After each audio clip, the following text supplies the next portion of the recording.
All right, guys, we got this. Let's go. Gun white trip sweep. Pros X go. On one. Ready? Ready.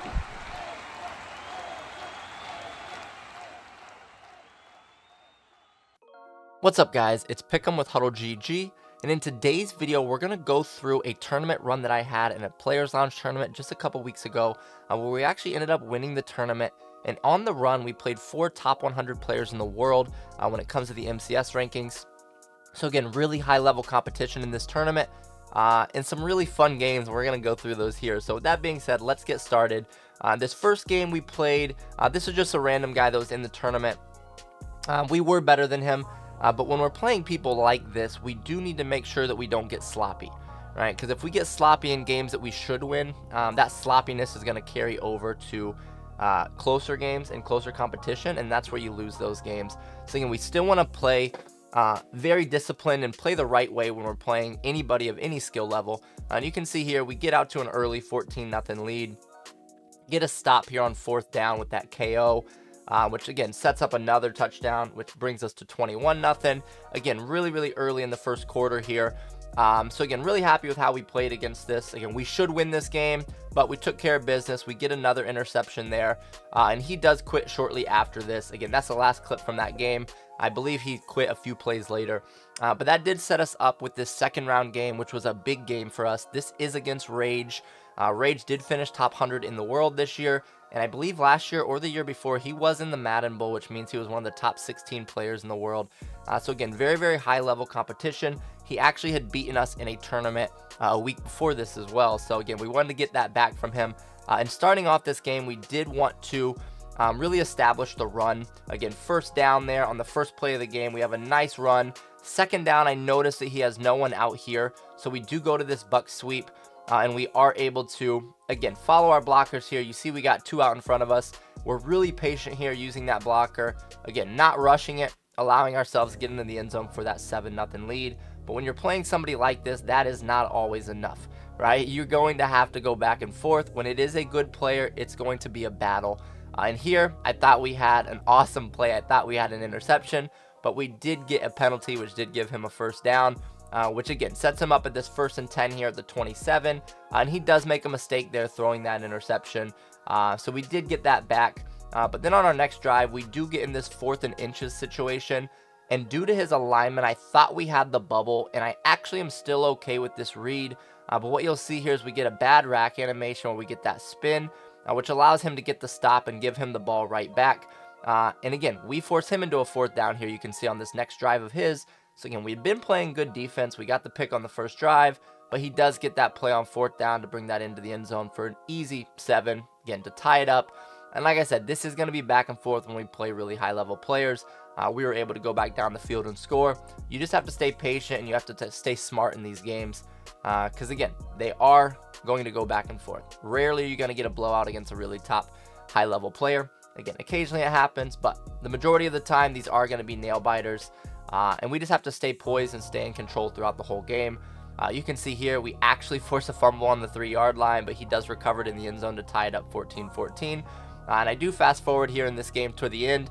We are up 24-21 with 34 seconds left. 2nd and inches, his ball here. You can see we actually have decent defense, but we missed the tackle in the gap, which opens up this touchdown run for him with 30 seconds left for him to take a 4-point lead. Which is tough for us to overcome, right? First down, we don't get anything.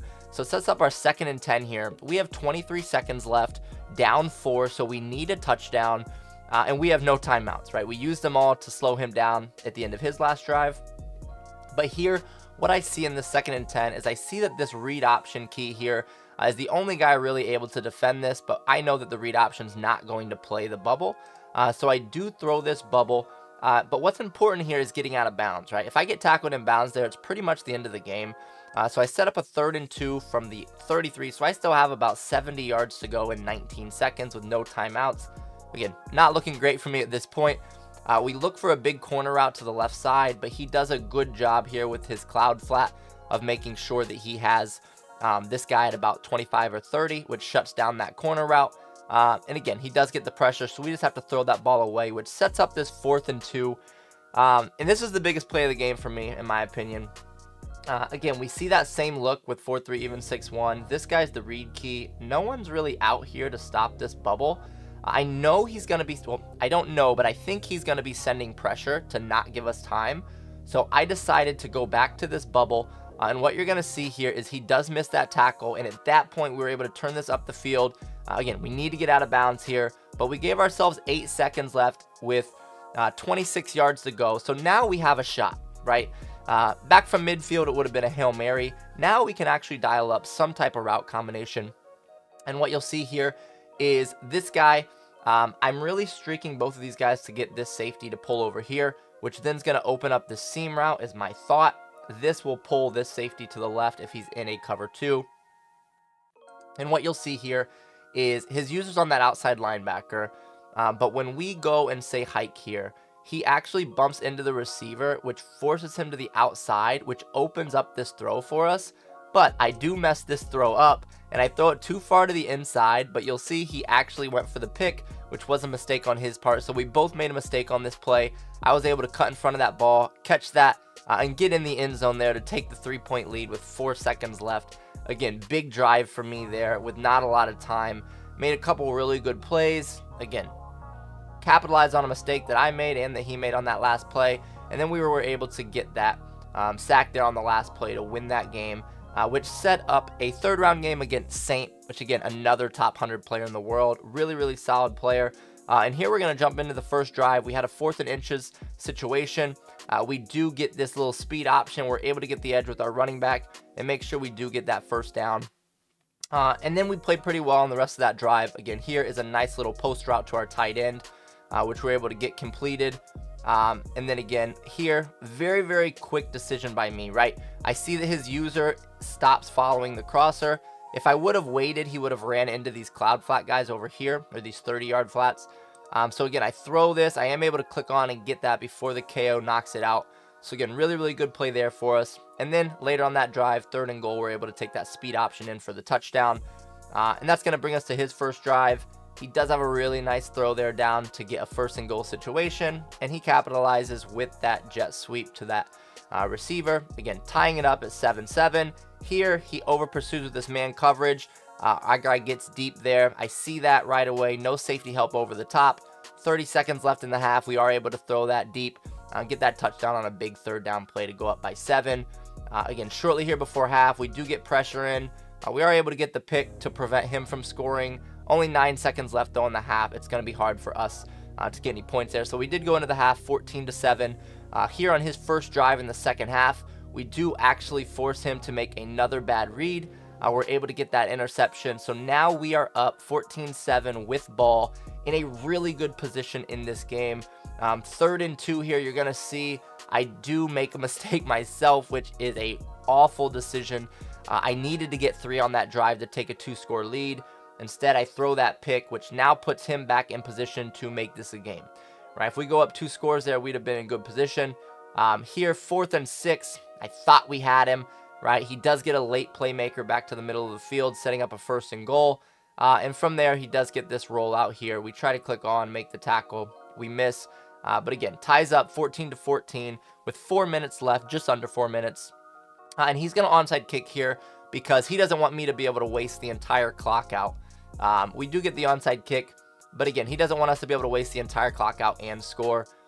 He does get us into this 3rd and 4 here. 2:46 left. I was chewing clock, so if we get the first down here, we still could be able to clock him. I'm late on this read a little bit, and it does allow him to get into that KO, knock the ball out. So 4th and 4, I kick the field goal, and I do the same thing as him, right? I go for the onside kick. We almost get it back, but I want him to be in a position where he can't chew it all easily. Now, you can see here, he gets down to 9 seconds left in the game. 3rd and 3. He goes to this trips tight end RPO bubble. Again, he has 1 timeout left. We are able to tackle him there to create a 4th and 1. He does kick that field goal there, and we go into overtime. I was kind of shocked he kicked the field goal. I figured he'd go for it, but he did kick that field goal, which puts us into overtime. And in this overtime, I go to a play I had not ran all game. I set up one of my favorite cover 3 baiters in the game. And again, we do get this touchdown to take the 7-point lead in overtime. Again, now all we need is a stop And if we get that stop, we are going to win this game, right? Because again, we did get ball first in overtime. We got that touchdown, and you can see here we do get a little lucky. We forced the fumble on the kickoff, and we are able to get that turnover there, which immediately ends the game, bringing us to the next round of the tournament. Again, feeling really good at this point. And in the next round of the tournament, I believe we have Cerebral Victory. Yep, we do have Cerebral Victory. So again, another top 100 player back to back to back now. Again, another Patriot fan, I believe. He's always wearing Patriots jerseys like I am. So we're going to hop into this first drive here. Big 3rd and 9 on my first drive. I'm on offense. I make a late read, but we do have some nice vision after the play to get this touchdown to take that early 7-0 lead. Like I said, it's always nice to take a 7-0 lead early in a game. This is his first drive here. He playmakers this guy up and actually makes a bad read where we get the turnover. And he did let this game get a little bit away from him. You can see here shortly after the turnover, we do set up another cover 3 bomb, which is going to allow us to take that into the end zone for an easy 14-0 lead. But he does have a nice little play set up here on his next drive. Again, caught me in cover 2. Good play by him to get it to 14-7. And now 2nd and goal. Right before halftime, you can see here 4 seconds left before half. This is a big play for us to go up 2 scores. If I don't get this, I was going to kick a field goal, but we were able to find our wheel to the back of the end zone to take that lead. And he almost makes a crazy play here. You can see no time left in the half. All we need to do is make a tackle, and we almost get him here, and luckily he runs out of bounds. If he would not have ran out of bounds there, it would have been a lot different position. He'd only been down 7 going into half. Now he's down 14, and you're going to see that he does force a ball here on the first drive. We do get the pressure, and we're able to get that interception for a touchdown, which puts us up 3 scores in the second half.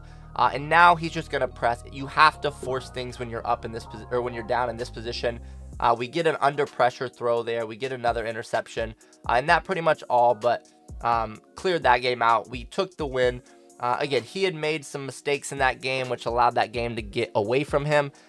But that's how it goes sometimes. Like I said, most of the games that you play against these top-level players are going to be very close, unless someone gets into an issue where they turn the ball over a few times, and that's what happened in that game. Again, still a really great player. And we've had some really good battles when I've played him. So that did set up this semifinals match here against Cena up next. Now, Cena up next did not finish top 100 in the world, but he is a solid young player. Obviously, he made it to the semifinals. And going into this game, my thought process was don't turn the ball over, because I felt like he was a little reckless on offense and he would give us some chances and turn the ball over himself. But he runs a really unique defense, I'll say. He switches his adjustments all the time and is doing a bunch of random adjustments that you don't see a lot. So I knew if I didn't turn the ball over, I'd have good success in this game. So that being said, let's hop into this one. First drive here for me, I set up a cover 3 beater, get a nice throw under pressure, and we are able to get that touchdown, the early 7-0 lead here against him. But he does drive right back down on us, and he's able to tie it up at 7. And again, it's getting late at this point. I'm tired, and I do what I said not to do. I turn the ball over there. I throw that pick. He makes a nice adjustment. So now he's in the driver's seat. And then shortly after that, he has this nice little run play where he's able to take this into the end zone for him to take the 7-point lead. But again, it's early in the game here. I know I have to stay poised. I know I just have to score when I have my opportunities. We go to my tight end post.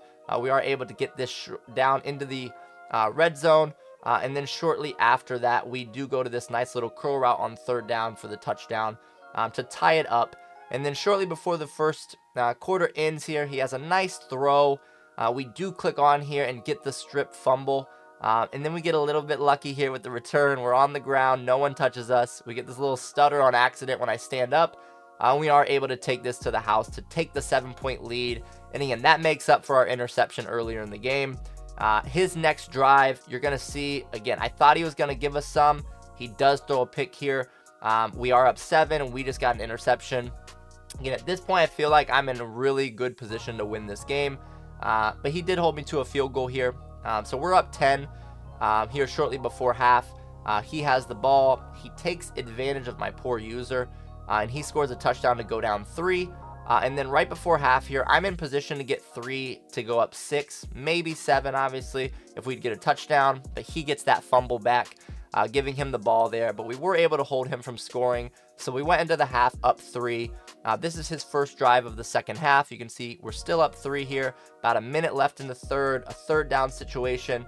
He does set up a nice play, gets that touchdown there to take the 4-point lead. Going into the fourth quarter, I get the ball on my next drive, and I get a 4th and 3 situation, as you can see here. So again, very, very big play for us. We dial up one of the #1 plays that I go to in these situations. He plays the in. He doesn't get to that post in time, and we're able to get that first down, which was a really big play for us. And then a few plays later, we go back to that tight end post, cut that off, and we're able to score that touchdown with 4 minutes left in the game to take the 3-point lead. And just like we did in the Saint game, we are going to go with the onside kick to try to not allow him to run out the entire clock. Again, obviously, if we get the onside kick, great. But the point of this is to shorten the field for our opponent. And what you're going to see is we don't get it. He gets this one back as well. So it's going to be his ball with 4 minutes to play. We get him to a 3rd and 9 here with just over 2 minutes to play. And he makes a really, really poor read into 4 people. I wish they would have given us that. That would have been a big, big play for us. But it does set up a 4th down play. He dials up a nice route combination, gets that curl route open. And then a few plays later, he does get this little reverse whip back to the middle, catches this, but we do get another strip fumble there. Again, a little bit lucky there, but we should have had to pick a couple plays before. So again, wasn't the end of the world, but we still need a 1st down to win this game. You can see here, 3rd and 8. He is out of timeouts, but a 1st down here is huge. Honestly, I missed this B receiver over the top. We could have had a touchdown on this play. Right here, all we would have to do is pass lead this to the inside, away from that safety. We do not do that. But what you'll see here is I do playmaker my smoke screen. I'm able to possession catch that and get that 1st down, which does put us into the finals against SEO Drip, who did beat us in a Players Launch tournament the week before this as well, just like Rage. And he actually kind of controlled the game against me. And there haven't been a lot of games this year where I felt like I had no chance to win just because I wasn't playing well at all. And he was just really controlling every aspect of the game. This is one of those players. He did it in the MCS tournament, and he did it in a Players Launch tournament before this as well. So what I did going into this game is I had mainly been in my trio offset weak offense the entire tournament, right? But now I'm like, I'm going to mix things up on him. I'm going to give him a wide variety of formations and play types out of this spread playbook to really have him guessing on the defensive side of the ball. So you can see here, we're starting out with some RPOs that I hadn't really run all tournament. On our first drive. Again, it's something that I really wanted to focus on, but we did obviously mix in trio offset week as well, and we do get to a 4th and 5 on our first possession here, and we're gonna have a really good pocket, right? We're gonna be very patient. Again, nothing's open. We do time this perfectly, and we do get that pass to get that 1st down, which was a huge confidence boost on our first drive, which did lead us to 3, right? We wish we could have led it to 7, but it did get us 3 points there. And then on his first drive, we do bend, don't break. That's my philosophy on defense. I'll let you move between the 20s, but then once you get in the red zone, it's going to be tough. You can see there we were able to get an interception. And then the next drive, I do set up my favorite cover 3 bomb that we ran earlier in the tournament, and we do get that touchdown to take the 10-0 lead. And you can see here, we were playing good defense. There's only 33 seconds left in the first half. He still has not gotten on the board. And again, he's a good player who's controlled us in a few games this year. So again, very happy with how we were playing. Again, a 3rd and 14 here. He tries to throw this. We do get the KO, which does set up a 4th and 14. But he does set up a really good route combination, a really good possession catch there. We don't get the KO. Allows him to get the 1st down. Setting up a 2nd and 10 here, where he does go with a wheel route to the running back, gets another good possession catch, which sets him up here 1st and 10 from about the 15. Short time before halftime here, and you can see he has no timeouts. So this play actually is a very, very high IQ play by him, and a lot of respect for him for making this play here. Again, he steps up in the pocket, doesn't have anything he wants. At this point, if he gets tackled inbounds, the half is over and he goes in down 2 possessions, right? So what you'll see here is he runs to the sideline. If he would have just ran directly to the sideline, we would have gotten the tackle there. So he actually starts retreating and running backwards to make sure that no one can tackle him and make sure he gets out of bounds to set up this 3. So again, really, really high level play for him to take that 10-3 into halftime. And again, something I talk about a ton before half in these situations. I don't try to force anything to give my opponents an edge before the half, right? So what I'm going to do here, I'm just going to go to a bubble. Again, if we make people miss and we take it into the end zone, great. But again, very low risk play there from me. He does get the ball coming out of half. And again, we do have that 10-3 lead. And on this first play here, he does a good job setting up a route combination against my cover 2 shell. And he does hit that wheel down the sideline for a touchdown to tie it up. Again, I know he's a very good player. I know it's going to be a barn burner. Our next drive here, we get into a position. He plays really good defense, but I'm somebody that will always take my check down if it's there, especially this year in Madden. It's so easy to make people miss. So again, if you just make people miss in the open field, you can see I made that about a 20-yard completion when I threw it 0 yards downfield. And again, we just keep working. Here we get a little bit lucky with that bounce off our tight end and blocker, which pushes us to the right direction. And we do take that into the to the end zone for a touchdown to take the 17-10 lead. Midway through the third, going back to his ball, 3rd and 4 situation here. I thought we lurked him, but we were a little behind that. And then we have bad open field tackling, which does allow him to get a big gain here. Luckily, we do still tackle him, so we weren't able to give up the touchdown there. But again, sets up a 2nd and 8 here, a couple plays later for him. Here near the 20, so inside the red zone, and I thought we had him again. I thought we lurked him right here with the pick. He does get it just over our outstretched hands of the user and turns it into a touchdown to get that 17-17 tie game here shortly before the 4th quarter. And I come out on the next drive and go with one of my favorite plays that I don't use a ton, but I like to use it when I see that they're over pursuing with their user. It's this fake jet touch pass, and then we're going to run this halfback up the seam. And you can see he over pursued. We're able to get a nice completion there, getting us near midfield. And again, we just know we have to score. We're still in the driver's seat in this situation. He does hesitate a bit with his user here, which does open up our cover 3 bomb over the top. And you can see there, we're able to get that touchdown in there at the beginning of the 4th to take the 7-point lead. And again, very good position here, because even if he scores, then we'll probably have a money drive where we can end the game with a field goal. Here, you're going to see 1st and 10. He does make a mistake, though, which gives us an even better position because we do get that interception there. He was a little late on that read over the top, which allowed our linebacker to recover and make that play. So again, here, 4 minutes left. My goal, I need to chew as much clock as I can and get 3, right? I don't need 7 here. I need 3 points. What you'll see is we're going to run the ball a lot here. Be patient.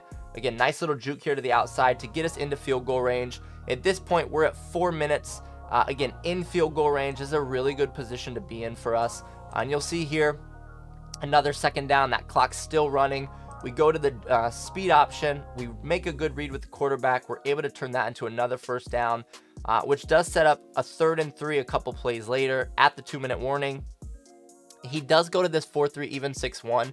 Like we talked about earlier, when people do that and they have this guy by himself as the read key, it's going to give us the option to run our RPO bubble.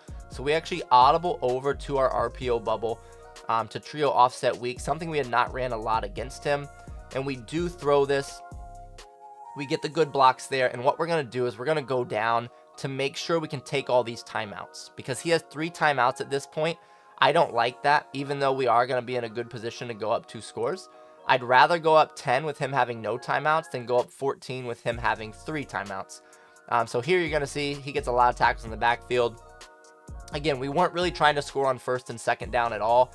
On 3rd down, we try this little jet touch pass. He stops it. But you can see here, when we go to kick our field goal, we're now going to go up 10, and he is now out of timeouts completely, which is big for us, right? He can't stop the clock anymore. So he is going to be on his drive here. 1st and 10, about 55 seconds left. He does hit this corner route here to the right side. And what you see is we get a nice tackle inbounds to make that clock run.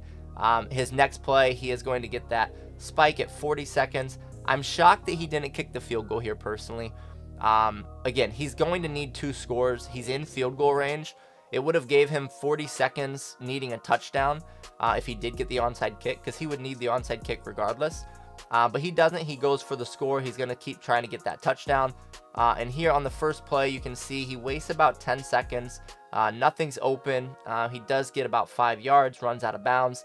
But again, we took 10 seconds off the clock, and you can see that clock's winding down. He almost does a pick there. We're at 17 seconds left, 3rd and 15. Again, at this point, I would have kicked the field goal personally, but he's still trying to be aggressive to get that touchdown. He tries to go to this corner route, but what you'll see is we do get pressure before he's able to let that get all the way to the back where he wanted it to be, which now opens up this perfect spot for our cloud flat to get that interception. Again, now we're just going to slow down, allow him to tackle us, and that's going to seal the game there and allow us to win the tournament. Again, really awesome tournament. We played a lot of really great players. Again, still shout out to all the players that we did play in this tournament, but we capitalized on a lot of mistakes that our opponents made, and we didn't let our mistakes get to us too much, right? That's a key in these tournaments, is not overreacting to things that happen in the game, because there are going to be things that go against you in games. It is Madden. If you let that affect you, it is going to be detrimental to you winning that game. So again, shout out to everyone we played. Appreciate you guys tuning in and listening to this. If you guys like this type of content, make sure you hit that like button, make sure you hit that subscribe button, and we'll have more of that. But with that being said, we will see you guys next time. And if you're interested in getting better at Madden, make sure to join our free Discord by going to HuddleGG/Discord. Have a great day.